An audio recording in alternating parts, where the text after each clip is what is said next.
அத்தனை குருமார்களுக்கும் உனக்கான வணக்கத்தினை தெரிவிக்கிறேன். இன்னைக்கு நம்ம பார்க்கக்கூடிய வீடியோ என்ன தெரியுமாங்க, ஆகஸ்ட் மாச ராசிகளான விருச்சிக ராசி. அதாவது என்னோட சேனல் மேலே உங்களுக்கு பிடிச்சிருந்தா நீங்க மேலே லைக் பண்ணுங்க, ஷேர் பண்ணுங்க, கமெண்ட்ஸ் கொடுங்க. அப்பதான் நீங்க இப்போ பார்க்குறீங்களா அப்படிங்கிறது எனக்கு தெரியும். சப்ஸ்கிரைப் பண்ணி வச்சுக்கோங்க, பக்கத்துல இருக்க பெல் பட்டனை கிளிக் பண்ணுங்க. அப்போ உங்களுக்கு நான் போடுற ஒவ்வொரு வீடியோவும் உங்களுக்கு ஆட்டோமேட்டிக்காக வந்துட்டே இருக்கும். ஓகேங்களா? சரி, பார்க்கலாமா? இப்போ விருச்சிக ராசினா என்ன பார்க்கலாம். கால புருஷனுக்கு 8வது வீடு தான் விருச்சிகம். விருச்சிகங்கிறது 8னா என்ன, அமானுஷ்ய அறிவு. பொதுவாக அந்த விருச்சிக ராசி விருச்சிக லக்னக்காரங்களுக்கு அறிவு ஜாஸ்தி. அதனால மேக்ஸிமம் இதில் பார்த்தீங்கன்னா சயின்டிஸ்டாக இருப்பாங்க, டாக்டராக இருப்பாங்க, இன்னும் ரொம்ப பிரில்லியண்டாக இருக்கக்கூடியவங்க. ஏன்னா இந்த இடம் தான் மறைப்பொருள்னு சொல்லுவாங்க. புதைகள் இருக்க இடமே இதுதான். ஓகே, அந்த மாதிரி இவங்கள்ட்டையும் மூளையில் நிறைய புதையல் இருக்கும். ஓகே, அந்த மாதிரி உள்ளவங்க இவங்களுக்கு இந்த ஆகஸ்ட் மாதம் ராசி பலன் எப்படி இருக்குன்னு பார்க்கலாம். அப்போ ராசி அதிபதி சந்திரன் இதில் இருக்கிறாரு.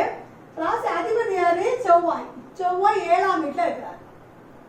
அப்போ 7ஆம் வீட்டில் செவ்வாய்னா இது கால புருஷனுக்கு 2வது வீடு. அப்போ 2, 7 வேலை செய்யுது. அப்போ 2, 7 என்னது, ஒருத்தங்களுக்கு திருமணம் ஆன பிறகு பொருளாதாரம் உயரும்னு அர்த்தம். ஓகே, 7ஆம் இடத்துல செவ்வாய் இருந்தால் உடனே தோஷம்லாம் சொல்லக்கூடாது. தோஷம்லாம் எல்லா இடத்துலையும் கிடையாது. ஓகேங்களா? தோஷங்கிற ஒரு டாப்பிக்கை வச்சு நிறைய திருமணத்தை நீங்கள் தடைப்பட்டுட்டே இருக்கீங்க. இல்லை இருந்தால் தோஷம் கிடையாது. ஓகே, அப்போ 7ஆம் இடத்துல இருந்தால் கல்யாணம் ஆன பிறகு பொருளாதாரம் உயரும். சரி, இப்போ இவங்களுக்கு இது என்னது, இது வந்து நில ராசி. செவ்வாய் எங்கிறது யாரு? பூமி காரகன். அப்போ நில ராசியில பூமி காரகன் சேரும்போது இந்த வீடு நிலம் மனையெல்லாம் விற்காங்களா, இவங்களுக்குலாம் இப்போ நல்ல இந்த மாதம் நல்லா இருக்கும். நிறைய விற்பனை ஆகிறதுக்கு வாய்ப்பு இருக்கு. ஏன்னா ராசிக்கு 2ஆம் வீடு தானம். அப்போ உங்களுக்கு பொருளாதாரம் தானம் நிறைய வர்றதுக்கு வாய்ப்பு இருக்கு. ஏன்னா அது கூடவே பஞ்சமாதிபதி குருவும் இருக்கிறாரு. ஓகே, செவ்வாயும் குருவும் சேர்ந்து இருக்கிறாரு. அப்போ ஒரு லக்னாதிபதியும் 5ஆம் அதிபதியும் சேர்ந்து இருக்கிறாரு. இதே இதில் சந்திரன் இருக்கார் இல்லையா, இது பாக்கியாதிபதி. இப்படி இருந்தாலே உங்களுக்கு இந்த மாசம் பூராமே நல்லா இருக்குங்க. ஓகேயா? சரி, அடுத்தால இப்போ உங்களுக்கு அடுத்த என்ன கேள்வி இருக்கும், வீடு வாங்கலாம்னு சொல்லிட்டு. வீடு வாங்கலாமா, இப்போ விற்பனைக்கு நல்லா இருக்கும். வீடு வாங்கலாமான்னு சொல்லணும். நம்ம எதை பார்க்கணும்? 4ஆம் பாவத்தை பார்க்கணும். 4ஆம் பாவத்திலே சனி பகவானே இருக்காரு. அப்போ வீடு வாங்கணும்னா ஒரு பழைய வீடை வாங்கி வீடு கட்டினா நல்லா இருக்கும். ஓகே, சரி. அடுத்தால உங்களுக்கு என்ன கேள்வி இருக்கும், கல்யாணம் இந்த மாசம் நடக்குமா? ஏன்னா 6 மாசம் வருது, 6 மாசம் கல்யாணம் வருமானு கேட்பீங்களா? அப்போ கல்யாணத்துக்கு நம்ம எப்படி பார்க்கலாம் பாருங்க. அப்போ 7ஆம் அதிபதி செவ்வாய் அதிலே இருக்க. 7ஆம் அதிபதி எங்க இருக்காரு? 10ல் இருக்காரு.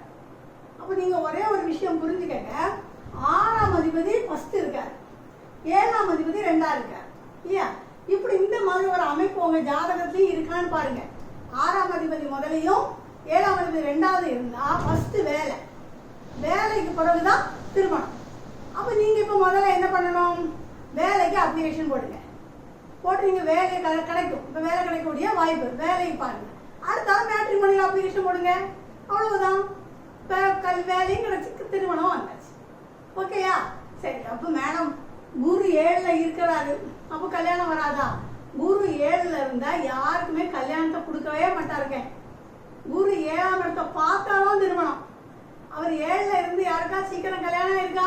நிச்சயமா இருக்காது. ஏன்னா அவர் இருந்த இடத்துல வேலை செய்யவே மாட்டார். சரியா?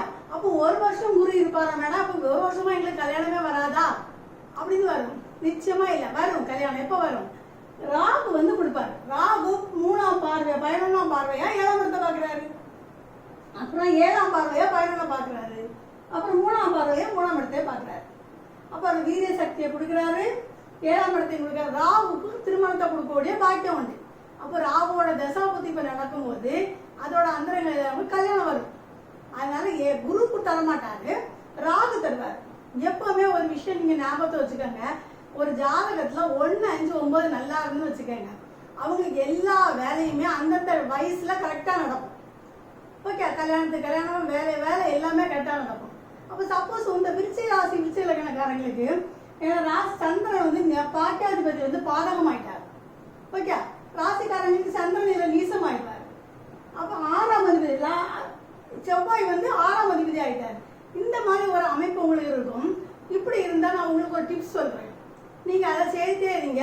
உங்க மேல வளர்ச்சியில பொறாமப்படக்கூடியவங்க எல்லாம் பொறாமையே வராது, எதுவுமே இருக்காது. ஓகே, நான் இந்த ராசி பலன் சொல்லிட்டு உங்களுக்கு டிப்ஸ் சொல்றேன். ஓகே, சரி. அப்போ வேலை கிடைக்கும். வேலை எப்போ கிடைக்குமா? 10ஆம் அதிபதியை பாருங்க. நான் அந்த அரசு வேலை கிடைக்குமா அப்படின்னு ஒரு டாபிக் போடுங்கல்ல, அதுல சொல்லியிருந்தேன் 10ஆம் அதிபதி 10லே இருந்தா வேலை உண்டு, அரசு வேலை. அப்ப இது சூரியன் 10ஆம் இடத்து அதிபதி 10லே இருக்கிறாரு. நிச்சயமா இந்த மாசம் உங்களுக்கு வேலை கிடைக்கிறதுக்கு நீங்க கவர்மெண்ட் இதுக்கு அப்ளை பண்ணியிருந்தீங்கன்னா நிச்சயமா வேலை கிடைக்கும்.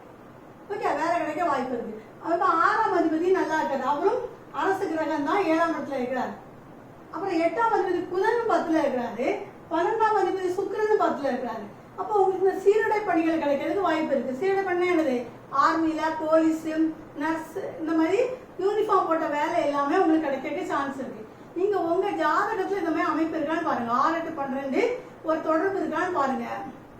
அப்படி இருந்தா அந்த மாதிரி ஃபீல்ட்ல நீங்க எடுத்து படிங்க, அந்த குரூப் எடுத்து படிச்சா உங்களுக்கு வேலையும் ஈஸியா கிடைக்கும். சரியா? அப்போ உங்களுக்கு வேலையும் கிடைக்க சான்ஸ் இருக்கு. அப்புறம் 7ஆம் அதிபதி 10ல இருக்காரு சுக்கிரன். அப்போ உங்களுக்கு கூட்டு தொழில் மூலமாகவும் நிறைய லாபம் கிடைக்க வாய்ப்பு இருக்கு. ஓகே, அப்போ யார் 2வது குழந்தை உங்களுக்கு பிறக்கும் போது இன்னும் நல்ல ஒரு லாபம் கிடைக்கும். இப்போ உங்க மனைவி பேர்ல நீங்க தொழில ஆரம்பிக்கலாம். சரியா? இதே 11ஆம் அதிபதி புதன் 10ல இருக்கிறாரு. அப்போ உங்களுக்கு நான் பெரிய நிறுவனம் வச்சிருப்பீங்க, அந்த நிறுவனத்துல வேலை பார்ப்பீங்க, அதிக லாபம் கிடைக்கும். அது நிறைய வேலை பாருங்க, எவ்வளவு லாபம் கிடைச்சாலும் ஒரு வாழ்க்கையில நிம்மதியே இல்லாம இருப்பாங்க. சொல்லுவாங்க, என் பையனுக்கு கார் வாங்கி கொடுத்தேன், என் பையனுக்கு வீடு வாங்கி கொடுத்தேன், எல்லாம் சொல்லுவாங்க இவ்வளவு சம்பாதிச்சேன். ஆனா நிம்மதியா இருப்பீங்களா பாருங்க, நிச்சயமா இருக்க மாட்டேங்க. ஏன் இருக்கிறது தெரியுமா? தான தர்மம் செய்யல. எவ்வளவு பணம் வந்தாலும், ஒரு 1000 ரூபாய் வந்தாலும் 100 ரூபாய் தானம் செய்யுங்க. நீங்க இவ்வளவு கோடீஸ்வரனா இருந்தும் தானம் செய்யாட்டா எந்த பிரயோஜனமும் இல்லை. சரிங்களா? அப்ப 11ஆம் அதிபதி 10ல இருந்தா நீங்க பணம் வந்துட்டே இருக்கும், தானம் செய்யும்போது நல்லா இருக்கும். ஓகே, குரு கேதுவை பார்க்கறதுனால கடன் வரதுக்கு வாய்ப்பு இருக்கு, தேவைப்பட்டா மட்டும் கடன் வாங்குங்க. சரியா? அப்போ உங்களுக்கு 9ஆம் அதிபதி சந்திரன், நான் டிப்ஸ் சொல்றேன்னு சொன்னாங்களா, இந்த விருச்சிக ராசி விருச்சிக லக்னக்காரங்களுக்கு சப்போஸ் ஒரு எக்ஸாம்பிள் சொல்லட்டுமா? இப்போ இதான் லக்னம் வச்சுக்கோங்க, விருச்சிக லக்னம், இதுல செவ்வாய் இருக்குன்னு வச்சுக்கோங்க. லக்னாதிபதி இதுல இருக்கிறார். லக்னாதிபதி இதுல இருந்தாருன்னா அவர் எந்த அவருக்கு 4, 7, 8 பார்வை உண்டு. அப்ப 4ஆம் இடத்தை பார்ப்பாரு, இதுல இருந்து பார்க்கணும். 4 பார்க்கறாரு, 7 பார்க்கறாரு, 8 பார்க்கறாரு. அப்ப மேஷம், கடகம், சிம்மம்.